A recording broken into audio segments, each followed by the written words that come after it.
I've followed prediction markets for years, back to Predict It, some of the original Iowa analysis, and I've never seen as much interest in this as right now in this election.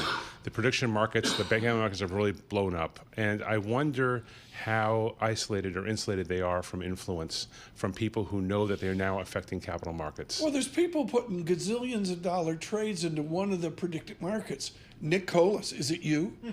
Sadly, it is not me. Polymarket is the big market for that, and I think there's been reports of a whale buying between $30 and $40 million of Trump trades, and evidently he's a sophisticated French investor, French trader.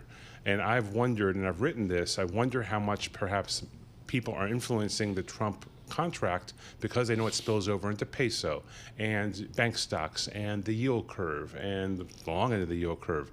I wonder how accurate prediction markets will be now that they're hooked up to the rest of the financial system. Interesting. So, I mean, as an investor, how do you think about this U.S. election? It feels kind of binary a little bit. Depending on who wins the election, there's different policies there. And is that factoring into your investment outlook?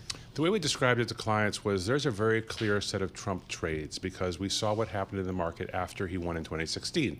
Yield curve backed up, financials ripped, energy ripped. It's a very clear trade, and it's kind of happening right now. There's not as clear a Harris or Biden trade because when Biden was elected in 2020, we're in the middle of a pandemic. The vaccines were rolling out in between election day and the rest of the year. There's no clear Harris trade, right? But there is a clear Trump trade, which I think has forced people to say, okay, at least we know what to do if he wins.